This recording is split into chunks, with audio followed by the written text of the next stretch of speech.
Good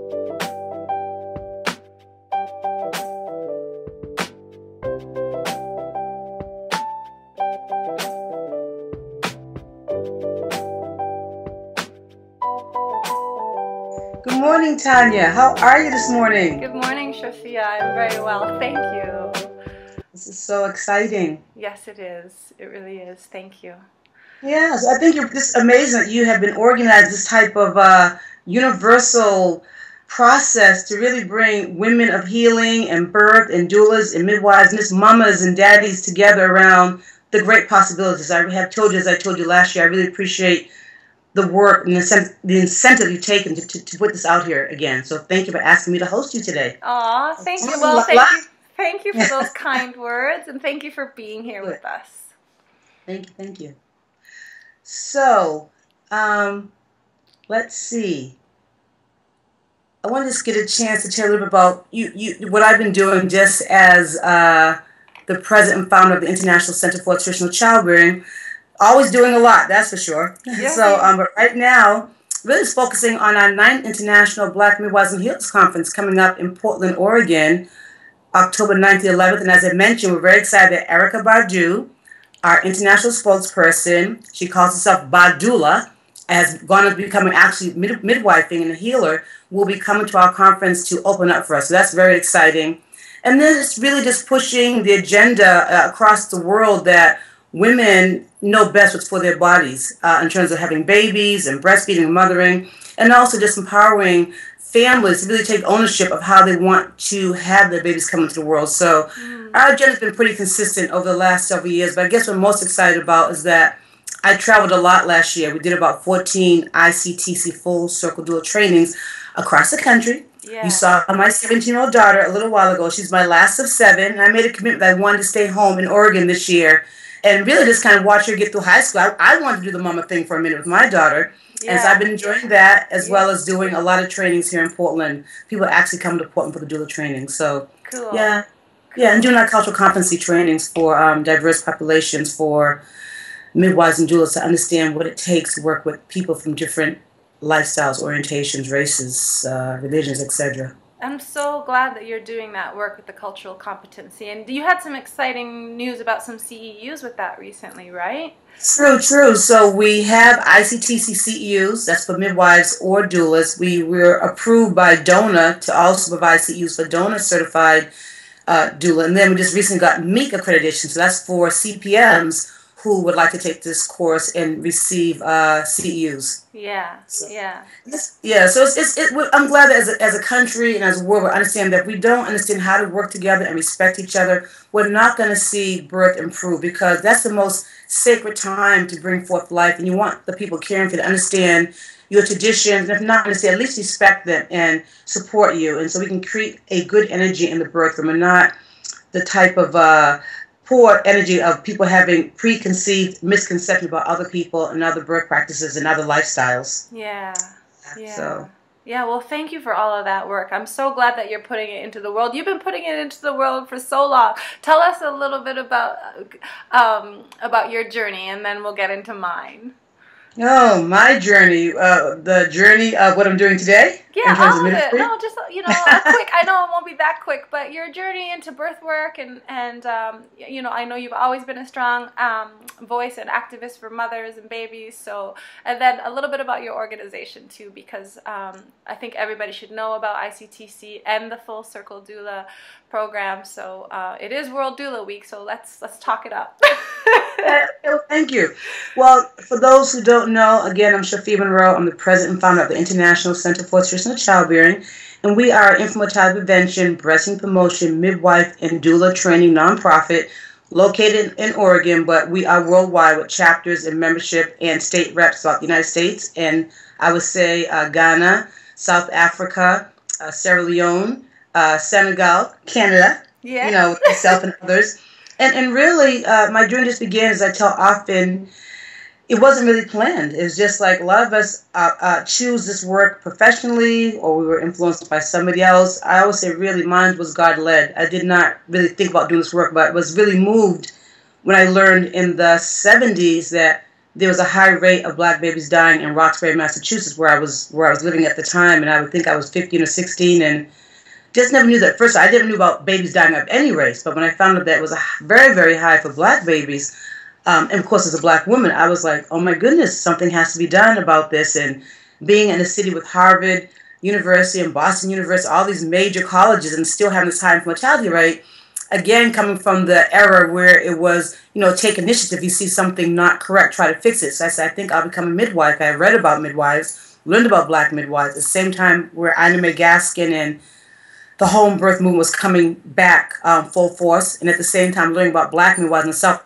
I hadn't heard about. So it was just a very exciting time, being a teenager, hearing about all these great movements. So I would take my stand to make a difference, and that's how I got from being a young lady of 16, 17 to becoming a nurse's aide on the maternity floor at Boston City Hospital, to finding midwives in my neighborhood from Ghana and from the South and from Pakistan to train me, taking my Massachusetts Midwives Alliance test to be a certified direct entry midwife, and then realized we needed a national organization. So creating ICTC so that women of color around the world can have something that really represents their needs, that not talks about disparity, but talks about power and strength and culture and love and pride and all the good things that we do, because we have a wonderful history and legacy, and we just don't hear about it. So it's not like, oh, whoa, poor black and their babies dying. No, we have a great legacy. If we can go back and claim that strong family, our spiritual approach, our herbs, our sisterhood, working, helping each other out, we can turn this tide around, not just for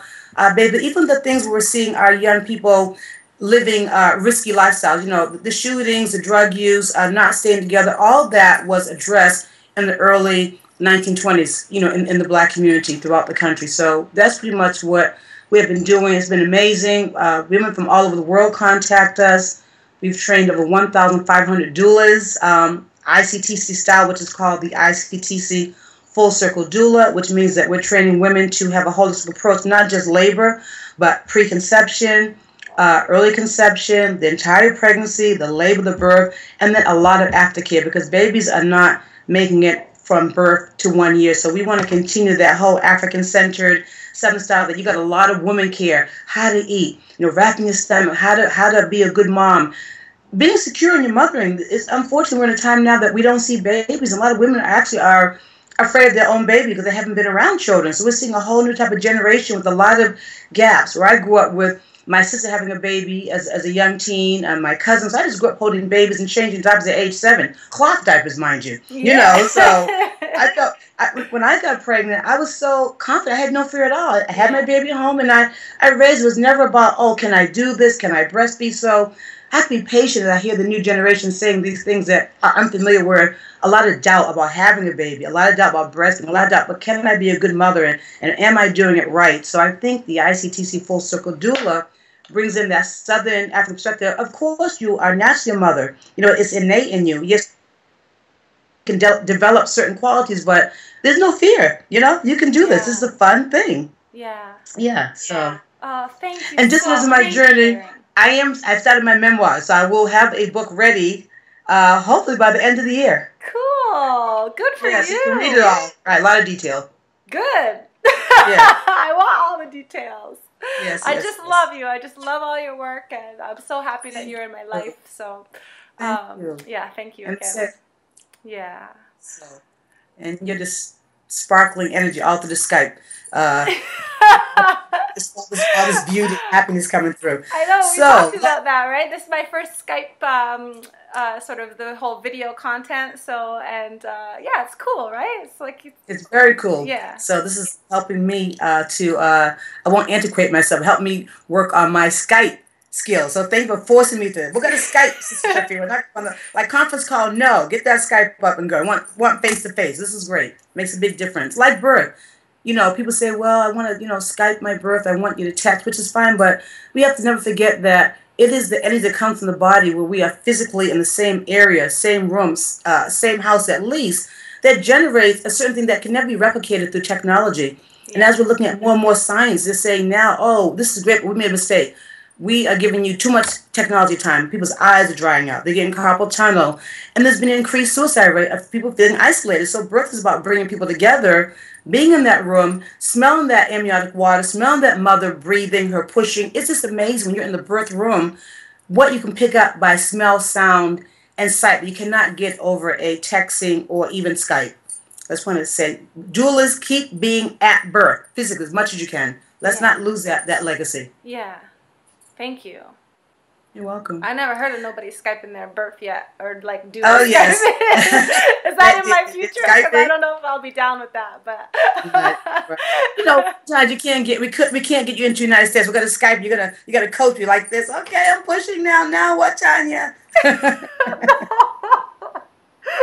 Read, Shafia. Not on my watch. Okay, so all the doulas listening, we're gonna be at birth in present, Yes, person, yes. right? Okay, cool. That's right. So let's talk about you a little bit now, Tanya. Tell us about yourself and your organization and just how you got to even start this movement. Well, oh man, it's a long story, but I think well, so I hold birth sacred in my small community in the Canadian Rockies.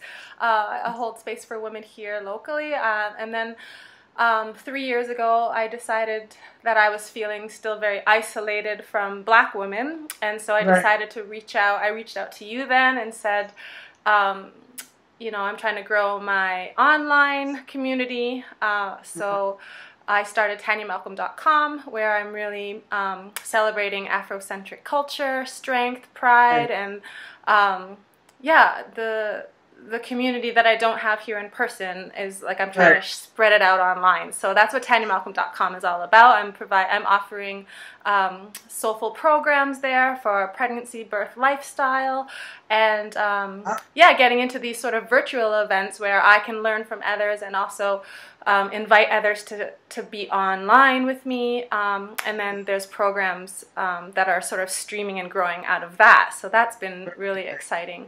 But my journey to this work really, when I think about it, really started with my own mother, and I was adopted. So when I'm talking about my mother, that's my adopted mother, and she always said to us, like, you're special, you were given to mommy. My sister is also adopted. You're special, you're given to mommy. And then when I was old enough to ask why, she would say, well, she lost her sons. She lost 2 sons. My mother lost 2 babies at full term. So that's just devastating. But I didn't recognize that devastation until, of course, almost even recently in the past few years. And so as a young girl, I was looking for them because she said she lost them. I was like, well, I got a couple brothers around here somewhere, right? You know, I would be literally walking down the street looking for little boys that looked like my parents because it was confusing to me, right? And so, and of course, it was in a time when, you know, the healing and the grief work after stillbirth isn't as sort of clear and profound as it is these days, you know. Like my mom, when I started asking her about that experience, you know, there was no acknowledgement of her pain, right? She went through that dark time alone, right? You just didn't talk about it. It was like as if it didn't happen, right? So, so the stories that I learned as a young girl about pregnancy and birth were kind of shadowed by that experience from my mother. So I definitely grew up with a sort of fear-based perception of childbirth and the sorrow that can come with loss. And then when I was 15, my sister had a teenage pregnancy. And so the fear was very wrapped into that as well. And then we were low-income family, and so we were sort of led, I think public health led us to the midwives, which this was in upstate New York, and it was more affordable to use the midwives. So it wasn't a conscious choice for my sister's place to like have midwifery care. It was just where we were led to. And then that's when the conversation changed. You know, I was really curious about my sister's pregnancy. So and when we met the midwives, they said, oh, you're so young. Oh, it'll be easy. Oh, you're meant to have babies at this age. Oh, like, you know, everything was different. You know, everything we had heard before that was trouble, you know, teenage, life's right. going to be hard. This is good. Everything's going to be really hard now, you know, and, Right. you know, my sister still says that pregnancy and that journey with the midwives just changed her life, and she was celebrated. She was into a place where her pregnancy was celebrated, which, Beautiful. yeah, so lucky, really, right? And then, you know, that's kind of what I say, is that then, like, not a lot of young women get to experience a birth, right? To see a birth, right? And so then when it was my turn, I was pregnant. I became pregnant at 22. It was an unplanned pregnancy. And my entire approach to childbirth after that was just like, well, if she can do it, I can do it. You know, I didn't read a book. I stumbled upon a doula by fluke. I was by this time I was back in Canada. I was in the Canadian Rockies, and I went into this health food store, and this woman had just done her course, and she was saying, well, I could be your doula, you know. And I was like the classic, my what? You know? And I said, okay.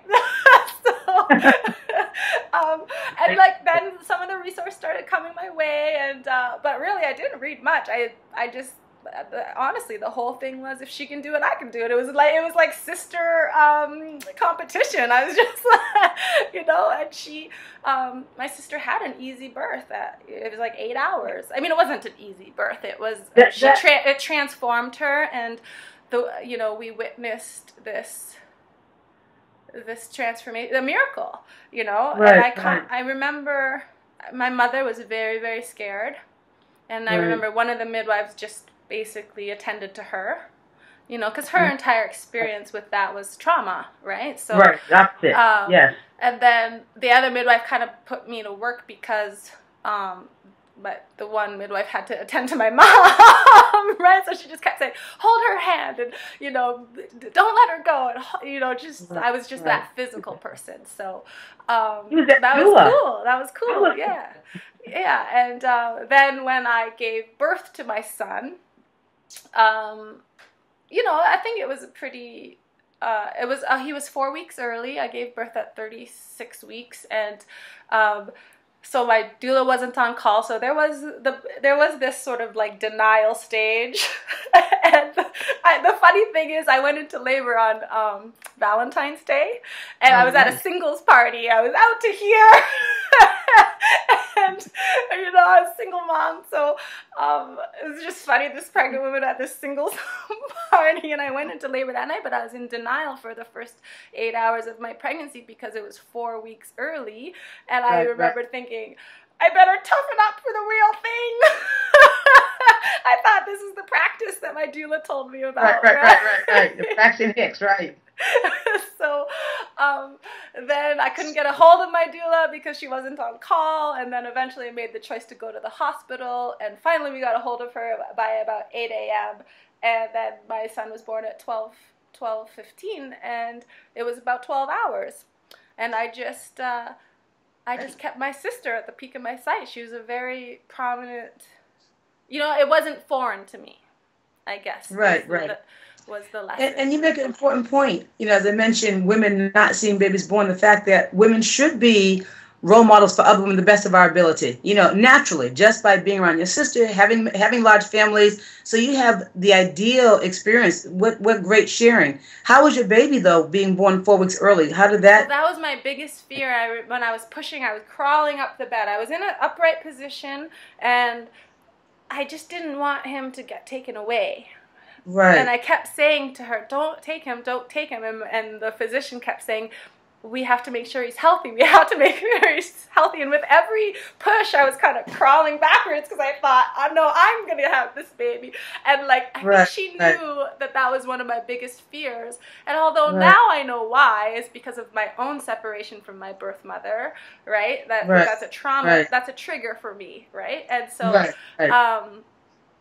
he was very healthy. He was 5 pounds 12 ounces. Wow. And yet she said, this is a healthy baby, and she gave him to me. And that was really important because I just remember that was like really like the weeks after in the prenatal period. Those were really strong words for her to say to me, because in the prenatal period everybody was so worried about him, and I was like, this is a healthy baby. Like I just kept saying that was my mantra.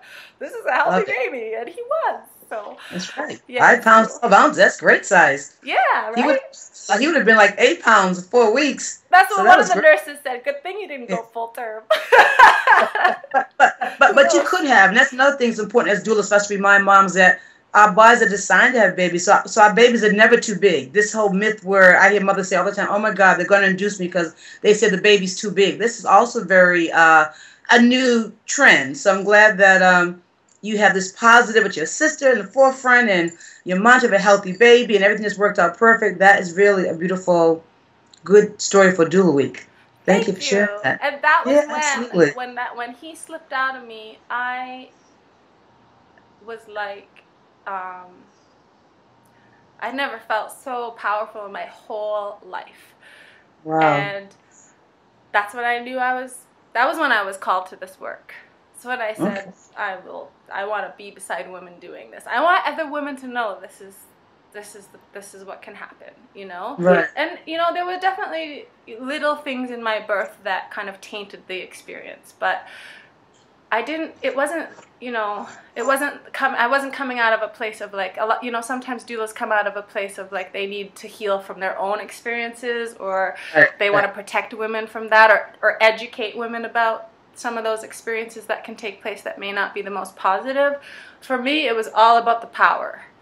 Right, I was like, I'm packing a uterus. You know?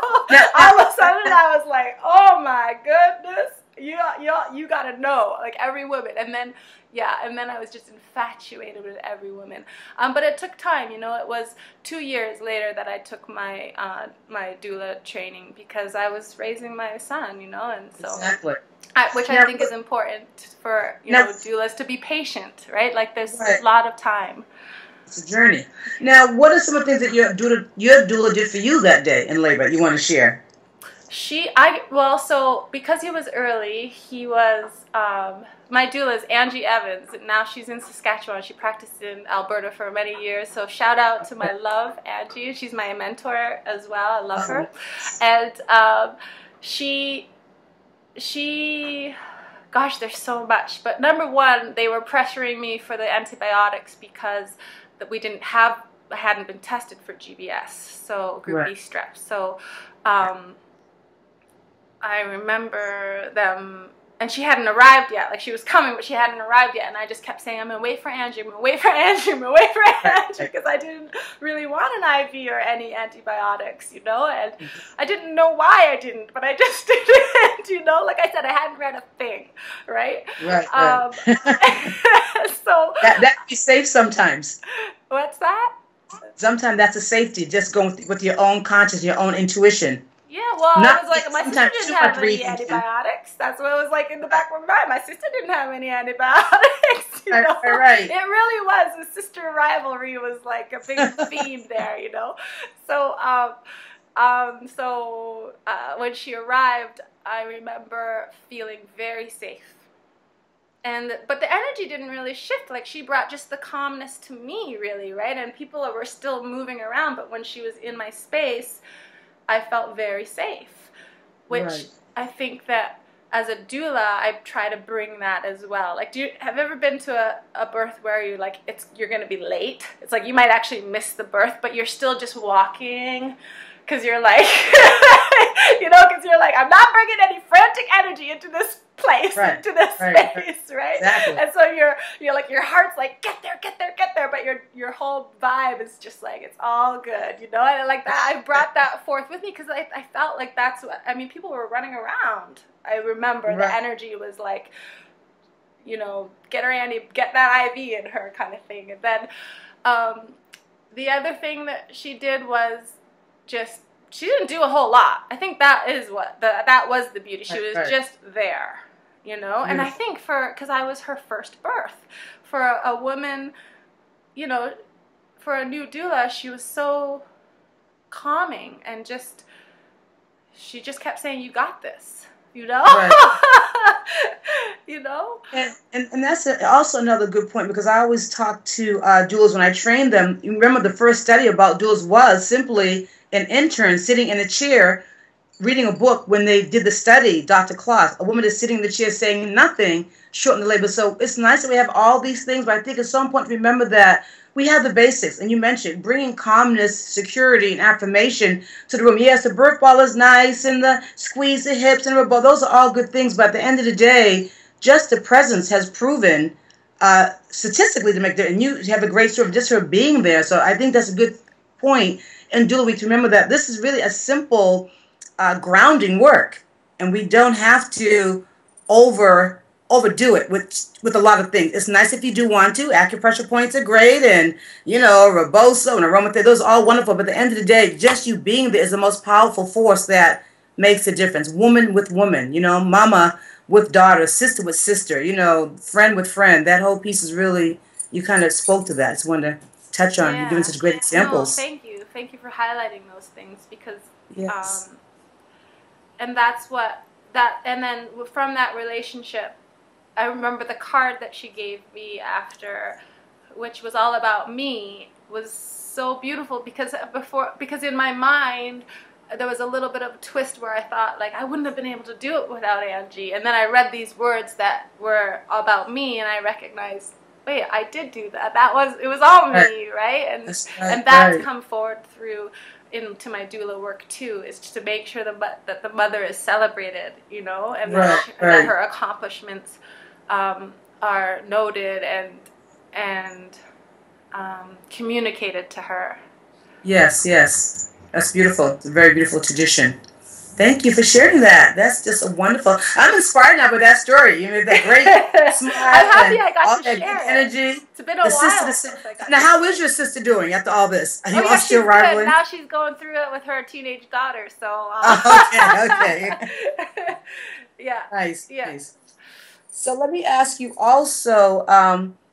Standing in your power as a doula and birth professional, how do you stand in your power in the work right now? What advice would you want to give to new doulas who are feel like they want to continue, doulas who think they're at the point of wanting to give up? How do we stand in our power in this profession? Or how do you stand in your power in your profession? For me, it really came from a place of self-worth, and really like, loving. Yeah, I had to love from the inside before I could project that into the confidence, right? I see.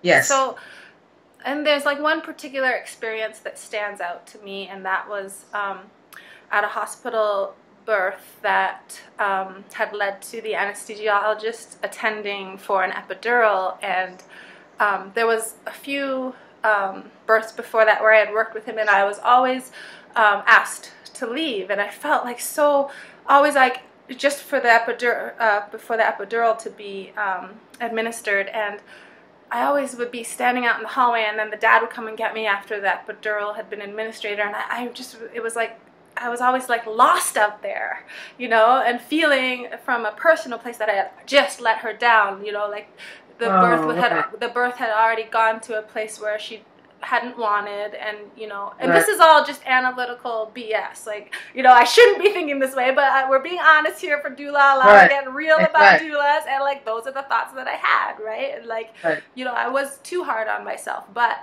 I kind of made a promise to myself that I was gonna speak up if that ever happened again, so that I wouldn't have that negativity. And so, but I didn't really think that through all the way, like what I would say. And there I was in the same situation, and I thought, Tanya, you should have better prepared yourself for this.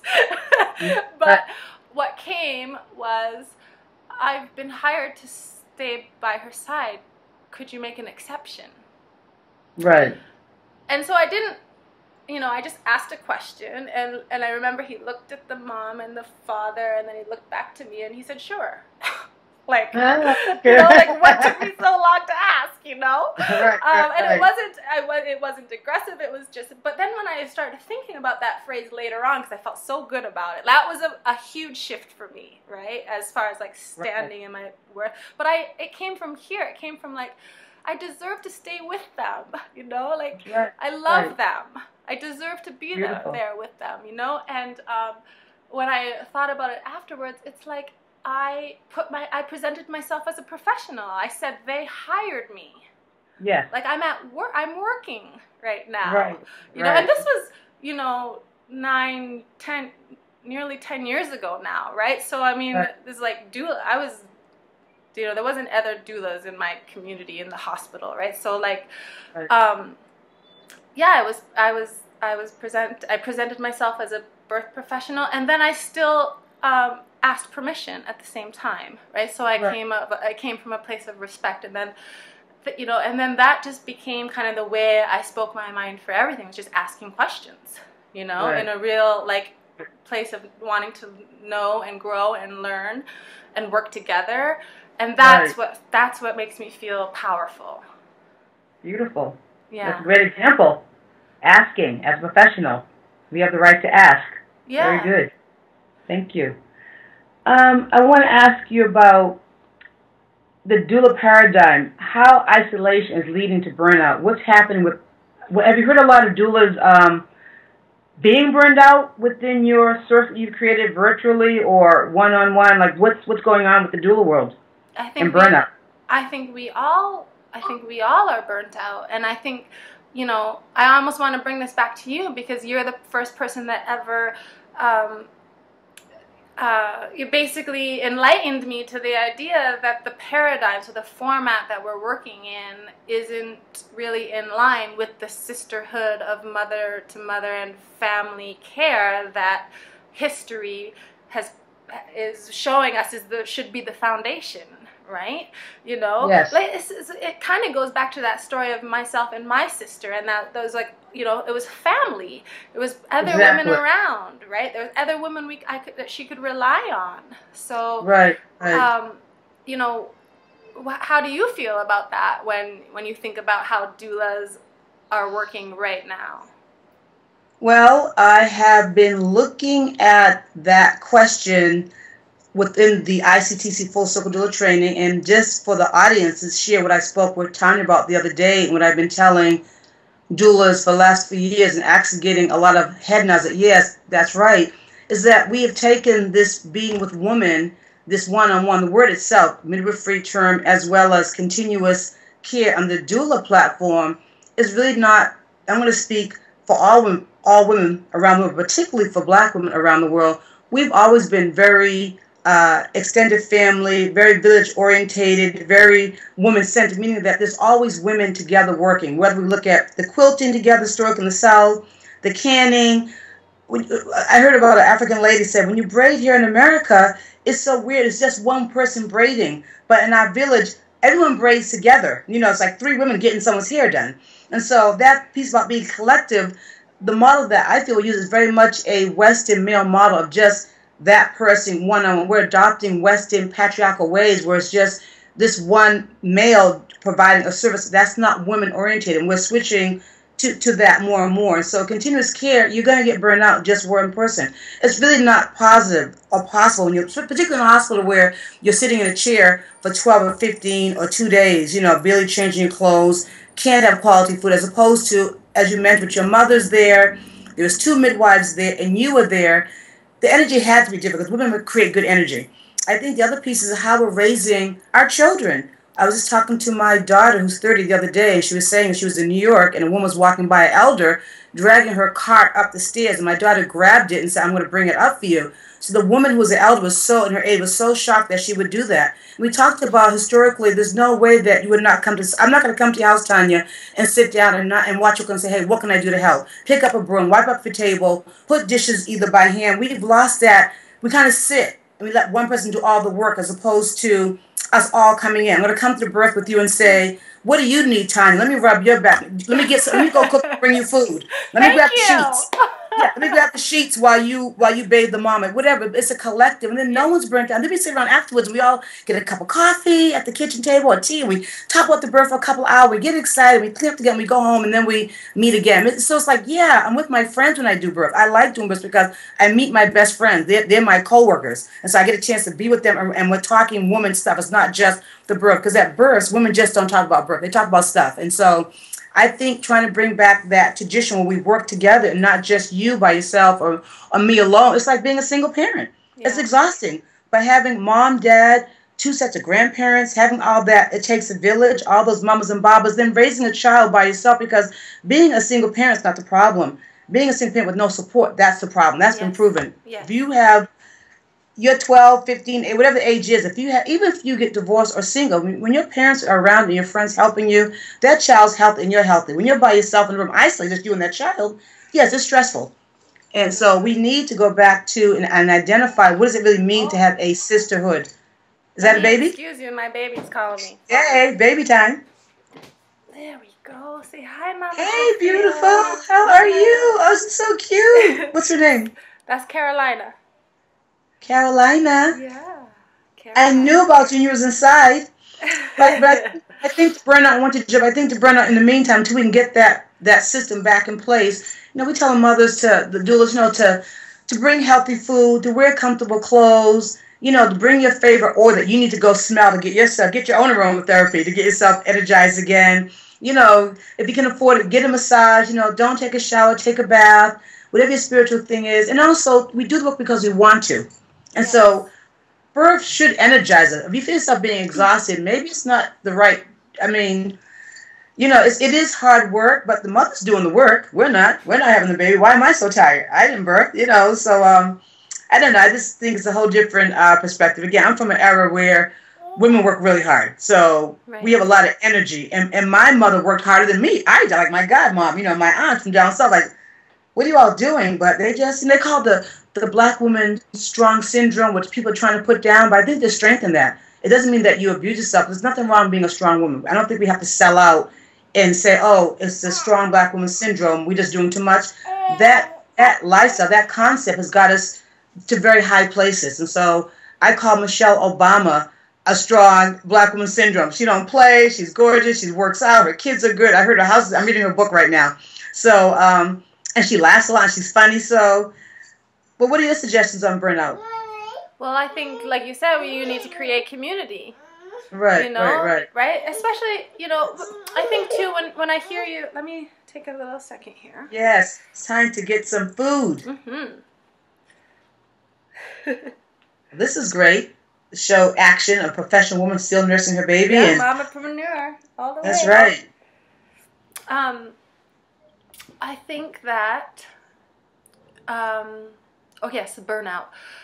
I think it's important to recognize as well that we are, as doulas, exposed to a lot of different birth scenarios, right? True. So I think that our, you know, that the witnessing, because we're not, you know, when you're serving as a midwife, you have, you know, that ability to hold the space from a higher spot than as a doula, I want to say, almost, right? Like there's, you know, the element of, I don't want to say calling it, because I don't want to take it away from the mom, but preserving it. Whereas as a doula, we're always working with a care provider, right? I mean, that's why doulas love midwives, because we're in line with the, you know, with the type of births and approach to birth, right? We're in line, right? So yes. I do believe some of the burnout that doulas are experiencing comes from witnessing some of the trauma that we're witnessing when birth isn't held sacred. And those spaces sometimes, I mean, and that's why we need to shift this paradigm, but I can't bring 3 or 4 girls to the hospital births I'm attending. That's just, we're not there yet. There's not the community available in the hospital space. Like a lot of hospitals have restrictions on how many people are allowed at your birth. I mean, that's just crazy. That's true. I mean, really, think about it, like, that's really absurd. Like, this is my birth of my child, and this administration is telling me who can be there of my family, you know? Right. What is the number in your area? Is it 2 people, the partner and the doula, or is it the partner, mother, and the doula? Yeah, so there's too, but if there's a mother, if there's a grandmother available, I mean, they're pretty flexible where I'm working, and I know that there's a lot of hospitals that are pretty flexible as well, but even just the idea that those restrictions are in place is a little annoying, really, you know, when we're talking about preserving the doula, right? If I could bring my backup doula to the birth and we could tag team together, like how that would be so much better to, as far as dissolving burnout, right? But, you know, what has to happen for that to occur? It's, you know, that's the other thing that I think contributes to burnout is this feeling of it's way bigger than me. Right. And so my advice there is to just take it down, write down, like, what can you do right now? Who can you serve where you're at right now? And stop thinking about that big picture, you know, because collectively, when we're all serving that woman, right, mother by mother, we're changing the big picture. We're changing the culture of birth. Right. And so, and I mean, when we, a lot of different conversations on the call today, I've been talking about, you know, the doula or the midwifery hat, and then the activist hat, right? And how you can't be a doula without being an activist, right? But I think sometimes it's the activism that contributes to some of that burnout, where it's like, God, this is huge, right? These are big problems, you know. And I'm not saying don't work towards them, but to focus, to get to reside in the joy that you get from serving women. Yes, and when you come to birth, take off the activist hat and just bring the birth companion hat. You know, that's later, right there. Just accept it. I mean, a lot of it too is accepting that birth has its own world, and no one's a part of it, not even the mother. It's just something that we can't. I love Jabril Gibran's poem that, you know, children come through us, they're not of us, and their life longing for tomorrow, a place that will never be. And so I said that often. I realize that, you know, you can eat right and do everything right. There's no guarantee how your birth is going to go. We know statistics. So there's some type of mystery, spirituality, and having to be open. And I think the important thing I've been trying to talk about lately is that there's no wrong birth. If you have a baby in your arms, cesarean birth, nobody wants it unless they have to have it. You know, you get transported from home to hospital, you know, birth center. In the end of the day, what I like about the African tradition, they never ask you how long was your labor or did you tear. They ask you, how was the baby? Because in the African tradition, the baby's the gem. But in America, what's more important is actually your birth experience. A lot of talk about the birth experience, and let's talk about being a good parent. And so we have to shift. Somehow we went from, I think, the 50s where you were tied down, that we made the strong was, okay, I want to know my birth, and so it's the birth, but we're not bringing the baby into it. So I try to say, you know, not that we want to take away from the birth, but I think as doulas, we can relax more and know that our job is not to fix it. Our job is to support the mother's choice. Even when we don't agree, even when things look like they should not be going a certain way, we still have to support the mother's choice that she chose to be where she wanted to be, and we have to support that so that we don't get, as you said, burned out. That's one concept. Yeah, no, that's beautiful, and I know that has contributed to. Let me get that. Include the little one there. I know that has contributed to some of my own burnout, right? Is that sort of analytical processing and trying to put my own choices on somebody else, and really coming to a place now where it's really acceptance, just serving from acceptance and gratitude. You know, don't you love getting wise and older? How this kind of like get the way you get? Like, thank God for birthdays. Yeah, well, there's something that I really that you said to me that really stuck with me. I can't remember when it was, but you said that women, a lot of North American women, are saying I'm pregnant. And that we really want to bring the language of I'm having a baby or I'm with child, right? Because we separate ourselves from the idea of the child when we say I'm pregnant. There's a disconnect there versus when we don't say baby to the birth. Like, when is the baby in there? Right. Yeah. Good point. Thank you. Yeah. Well, I want to ask that. I think that's great. I think burnout, we could probably go into more detail about that. But this is really helpful. I hope for the doulas out there to just pick different pieces of what you shared has been very helpful. So a new paradigm for birth professionals, reclaiming sisterhood in birth work and beyond. What have you been doing? You mentioned your virtual community. How does that work in terms of the new paradigm? and reclaiming sisterhood to Well, birth it's work. those connections, it's those networks, it's that feedback and the sharing of the stories. I mean, we're living in a really exciting time where it's like when we spoke on the phone the other day, and you're like, I know everything that's going on with you. I haven't talked to you personally in 2 years, right? And then and I know like we still need to honor and hang. Hold sacred the personal in-person connections, right? I'm not, I definitely don't want to disregard those. Those are the most important. So find those doulas in your community, reach out to them, you know, make sure that you have your sisterhood, right?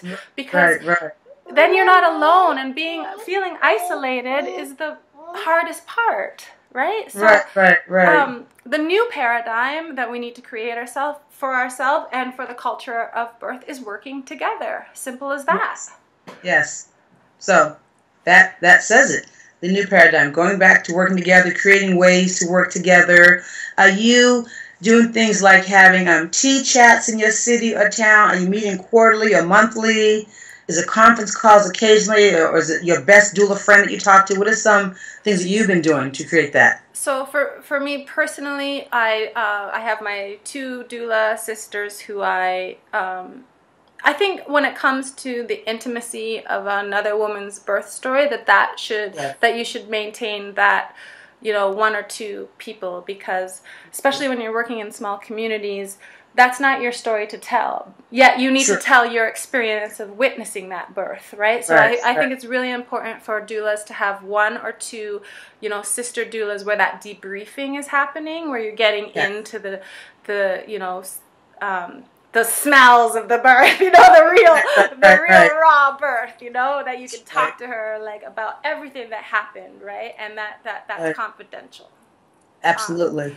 But at the same time, we need to inspire each other. So we need to grow in numbers and work off each other and have those referrals, man. Because like, you know, maybe we're not jamming. So, you know, and maybe I know that my sister doula, who I have that confidentiality piece, is super busy and burned out. But now I've got, you know, a dozen or 20 other doulas in my community that I can say, oh, you know, call Rhonda, call Zoe, call so-and-so, you know, right? I have those connections.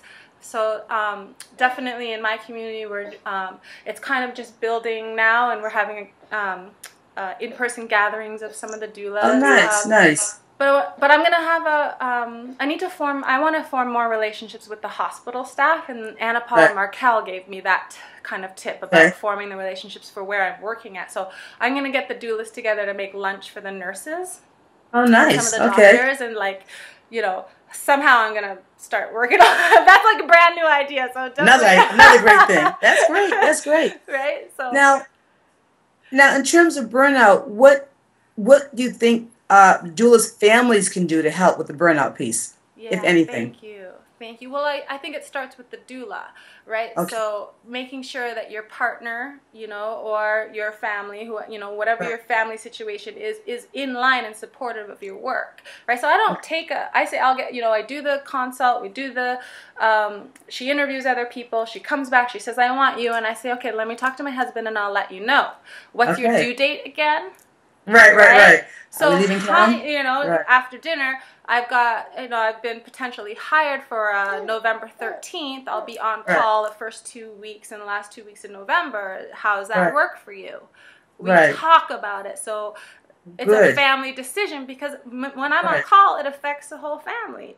So I think it's really important that it starts with the birth professional and making sure that that communication is clear about what you can do.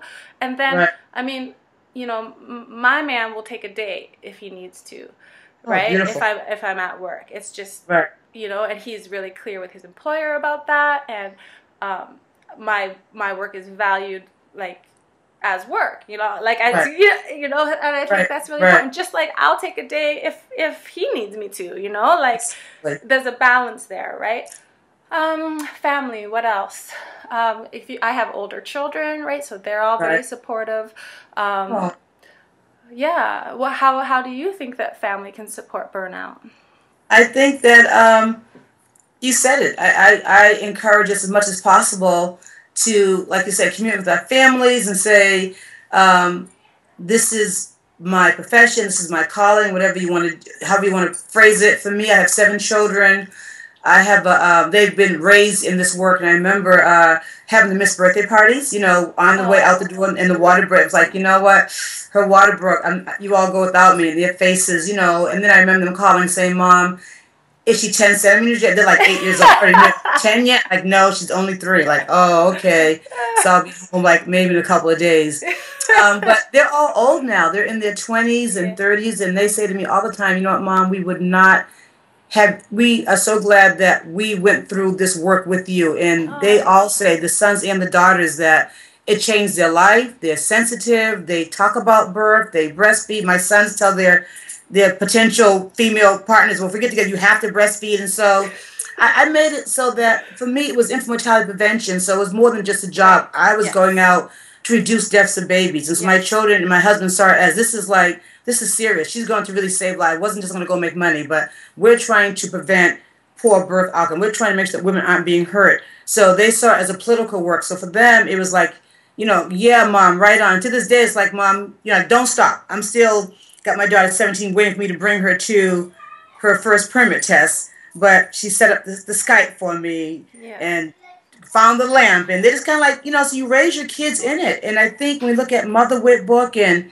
all these books where it's like the whole community came together. You need a ride, you need a sheep, you need a cow, you need $1. Go do that great work, So I think we ask our family, but we also kind of tell our family, we're in this together. This is what you all are fortunate that you, Tanya, you're so fortunate that you're involved in this wonderful work of helping babies come to us. They kind of like, I won't say brainwashed, they kind of raise like, oh yeah, this is great work that we're all involved in. And my kids they carry the bags out to the car at when my husband always brings the car at 12 o'clock at night. He put everything in the car for me. But during the day, the kids would run out and they would get the scale or the doula bag, whatever it might be. So but there's moments that I cried for sure. Yeah. Missing a lot of things with my children, and at that time it was hard. They try to be brave. They're little, Mom's not their birthday, or husband, I thought we were going to make it to that event, but you know what, I can't go. Something came up, her water broke early, or I have to go. And so I know only Logan said that she almost got divorced because of her work, back then. So so it's a sacrifice. It is, yeah. And you have to protect your family, and that's another really important reason to have that community, right? Because if it's coming down to your family or to sending your sister to this birth, you're going to send your sister friend. You need to have that sister friend to be able to protect your family, right? If you're isolated, you might end up separated. I just left my kids, so I got to go. Back in 2 days. There's the food. Get the can opener. Eat that soup. Yeah, well, you got 7 of them, so they had the. But they were little. And but you're right. I always think, would I do it again? And I've asked them. They said no. We're fine, Mom. I'm like, are you sure? Is that why you're still acting kind of weird? You're 25? Like, no. I wasn't for those 8 birth parties in a row. Yeah. So, but I think what really comes down to as doulas, you have to do what you think. Your family, your children. You have to do what's best. The other thing, though, too, because I was doing more home births as a doula even, I was able to bring my children. So I have a lot of pictures of babies on my back. My daughter, 8 weeks old, tied on my back. My daughter, 12 months old. I'm not 12 months, but, 20 months old.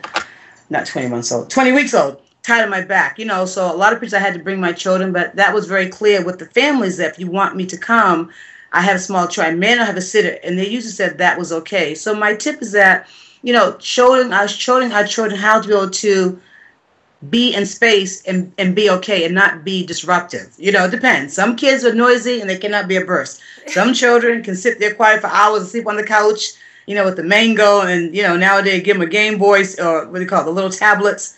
So it just, I think we need to tell the mothers, though, we need to tell the families that we work for, hey, I'm also a mother, I'm breastfeeding, here are some of my needs. It's an exchange. I know you hired me, but I'm choosing to support you, but I also need your support. That's also how birth, it wasn't just like, I own you, you're my doula, just do what I need. No, let's be sensitive. You're a young married woman, you're a young widow, you have small children. I was doing doula work as a pregnant woman, like I was always pregnant, helping somebody out, so it's like, okay, Shafia, sit down for a minute, I'm okay, my maid's gonna rub my back for a few minutes. So just teaching our families how to do an exchange so that no one's burnt out. Yeah. Because you want to be there for them. Yeah. And when they treat you right, you can be there. Yeah. That's what I really want. Like, I want to remove burnout from the equation, you know, like no more. Right. Like, and if you're listening to this and you're not inspired to be serving women, take a break, you know, and reach out, you know, like, you know, join a forum, join a community, like reach out, share your story, because it's not going to get better on its own. You need that support. You need those people, you know.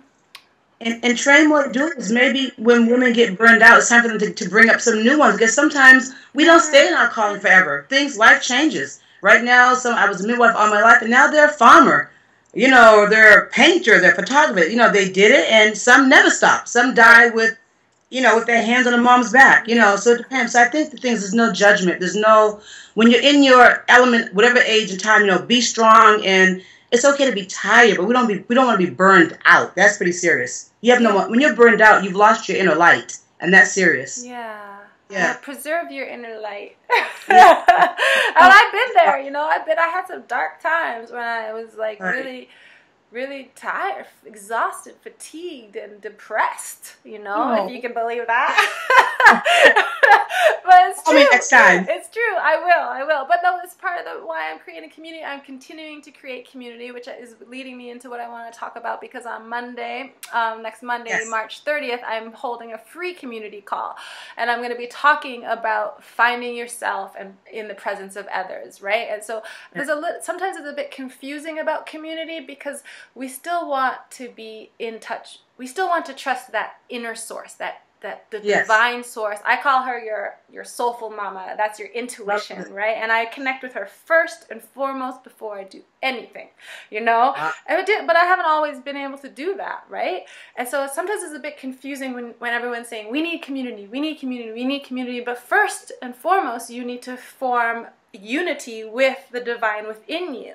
It's that same as that self-love that I was talking about. So on my community call, I'm gonna share some ways that we can do that and still be able to reach out to others from that place of unity, right? So within the word community is unity. That's the unity of yourself and the divine, your physiological self and the divine within you. So that's happening on March 30th. I invite everybody that's listening to DOULA-LA to come on the call and, you know, really form that community.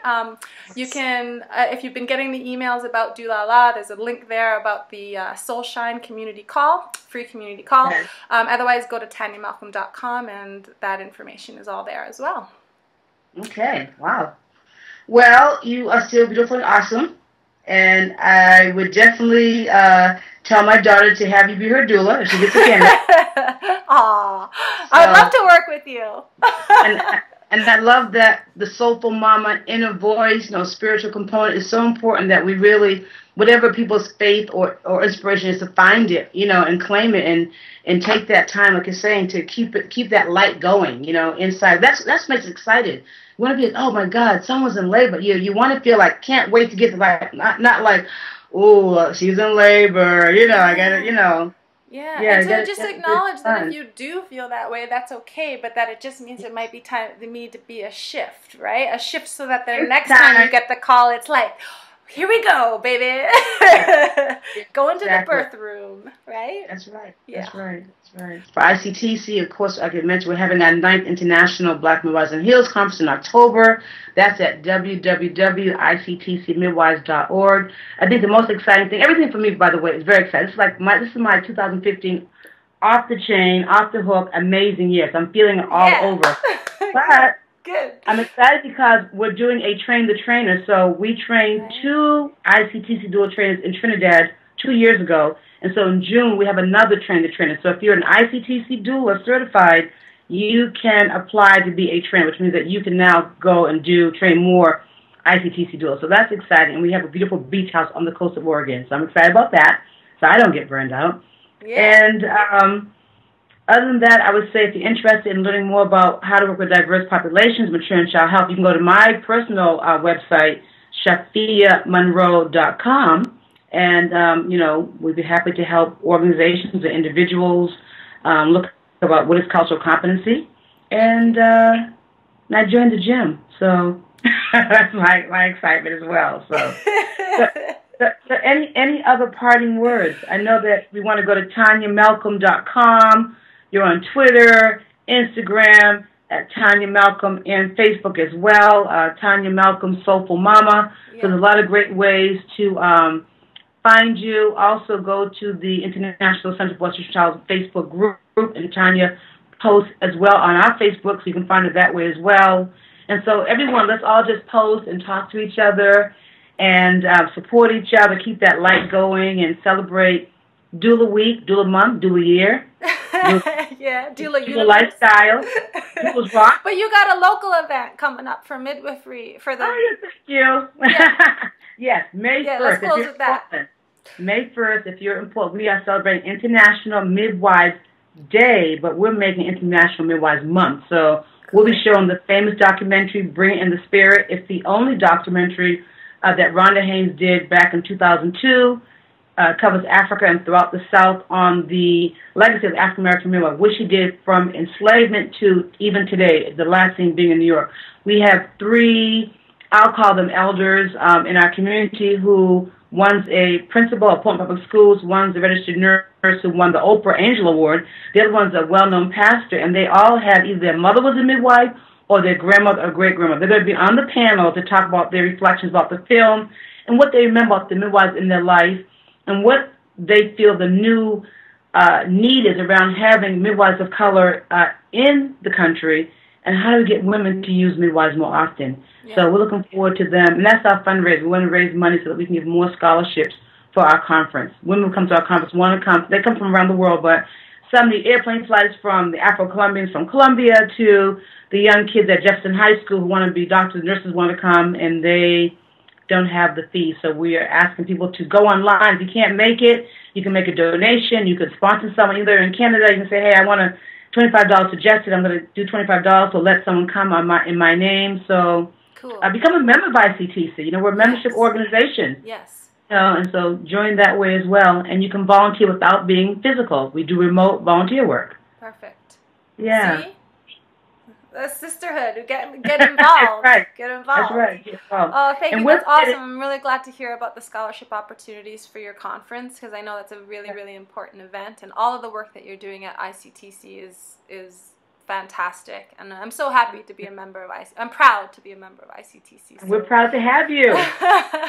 Thank you so much. Sure. And I think with that, I'd just like to say we're ending the DOULA-LA week-long event for World Doula Week, and I just want to thank everybody who's been involved, yourself, Shafia Monroe, Deborah Pascali Bonaro, Rebecca Schiller, Anna Paula Markel, Gina Kirby, Latham Thomas, Judita Tornetta. Thank you all so much for being a part of DOULA-LA. I couldn't have done it without any of you, so